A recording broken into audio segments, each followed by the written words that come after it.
L'éducation digitale. Les interactions digitales sont-elles utiles en classe? Dans une large partie des cours universitaires, un des modes d'enseignement dominants est le cours ex cathedra, avec un enseignant qui présente le contenu de son cours dans un amphithéâtre. Dans un tel cours, la transmission de connaissances se fait en classe et l'acquisition de connaissances, c'est-à-dire la compréhension de la matière, se passe ailleurs, généralement lors des révisions dans un endroit choisi. Dans les grands auditoires universitaires, il est souvent difficile d'arriver à un niveau d'interaction élevé entre les enseignants et les étudiants.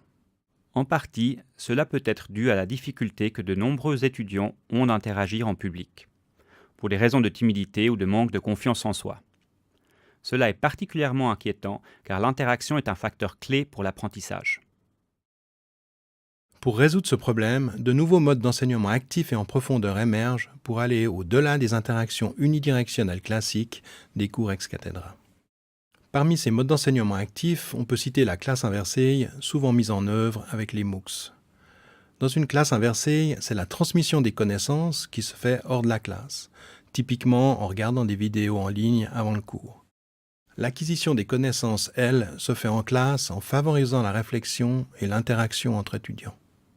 Un exemple concret de ce type d'activité est de poser une question à choix multiples aux étudiants en utilisant des clickers ou une application mobile. C'est la partie réflexion. Les résultats ne sont pas montrés aux étudiants qui doivent discuter entre eux pour se convaincre de leurs réponses. C'est la partie interaction.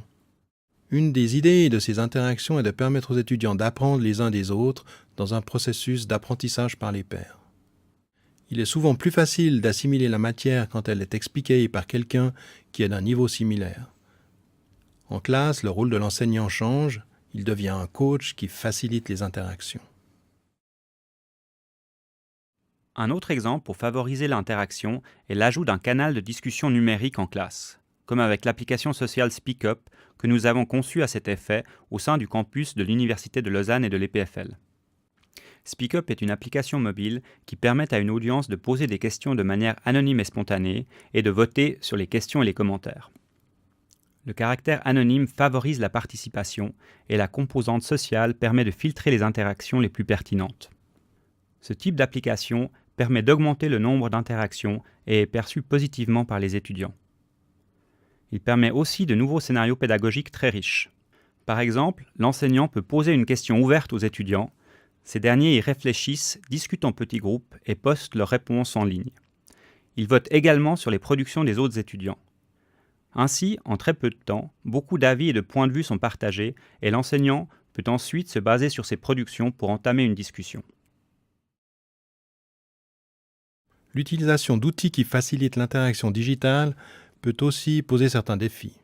En effet, l'anonymat des contributions peut créer un sentiment d'intimité qui rend les utilisateurs plus à l'aise d'exprimer leur point de vue. En comparant une application anonyme, Whisper, à une application non anonyme, Twitter, une équipe de recherche a constaté que l'anonymat stimule le partage de plus d'informations personnelles, d'émotions plus négatives, colère et tristesse, et de messages sur les désirs et les besoins.